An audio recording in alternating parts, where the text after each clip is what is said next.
Саламатсыздарбы, урматтуу мекендештер. Мен Осмоналиев Каныбек, Кыргыз Республикасынын президентине караштуу мамлекеттик тил жана тил саясаты улуттук комиссиясынын төрагасымын. Бүгүн атайын өзүмүн иш графигим менен биздин Кыргыз тез мамлекеттик мекемесинен де келип отурам. Мен дагы катардагы саясатчылар катары эле Кыргызстандын жараны катары эле өзүмүн ошол Кыргыз тесттин алдынан өтүү максатым бар болчу. Ошону бүгүн аткардым. Bir 2 saatка танашуун ушундай бир эмелер болот экен. Негизинен мен С1 деңгээлине арыз берген болчумун.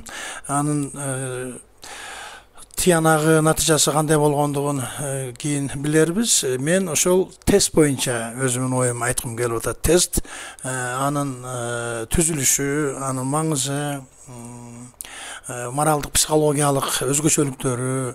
Эми тест, экзамен дегенди баарыбыз эле жакшы билебиз, сезебиз, коркобуз, урматтайбыз, даярданабыз, анан баабызды угабыз дегендей. Бул атам замандан бери эле келе жаткан ар кандай формадагы текшерүүлөр, сыноолор дегендей. Акыркы 10 жылда менен болжол менен айтып атам, биздин Кыргызстанда дагы ушул мамлекеттик тилди тест аркылуу өткөрүү иши жолго салынды деп ачыгын айтсак болот. Ошонун автору мен бирден бир автор деп айтат элем, ошо Топоева Ставинская Батма Болоталиевна. Мен алгач жөн эле баягында бир инспекциялык иштер менен келдим эле. Мына бүгүн атайын келип өзүм тесттен өтөйүн деп келдим.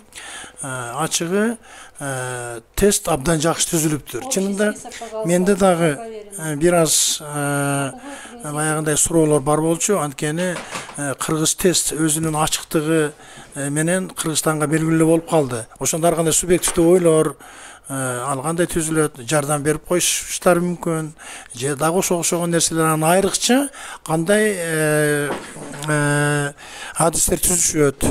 Ошол тесттен өтүп аткан кишинин моралдык психологиялык укуктары сакталабы, анын билимине туура келген ошол жалпы стандарттык программа сакталабы, ошондой суроолор көп болчу. Анын ичинде мен дагы ошондой бүжүркөгөн нерселерим бар эле. Мына бүгүн азыр өзүм ошол 5 позиция боюнча өтүп, бир топ чынында азыр эмоцияга да берилип турам.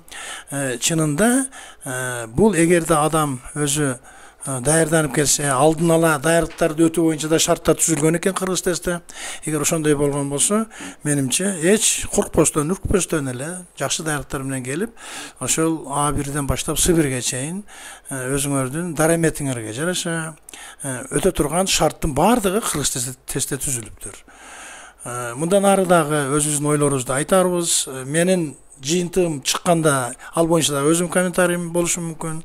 Ошондуктан мен Кыргыз тест мекемесинин коллективин куттуктагым келет, ыраазычылык билгизгим келет. Албетте жетишкен нерсеге токтолуп калбаш керек. Мындан ары да өнүктүрө бериш керек. Анткени тил өзү жандуу нерсе, тил өзү жандуу организм катары улам-улам өнүгүп турат, байып турат. Ошондуктан кадамдын азыркы замандын чакырыктарына туура келген кадамдар таштап дагы алдына карай умтулуп кете берет деп ойлойм. Кыргыз тесттин келечеги ошол биздин мамлекеттик тилди өнүктүрүү, өстүрүү, коргоо жана башка окшогон нерселерге өзүнүн чечүүчү ролун киргизип жаткандыгына мен жетекчи катары дагы саясатчы катары дагы, окумуштуу катары дагы көзүм жетти. Ийгилик каалайм. Рахмат.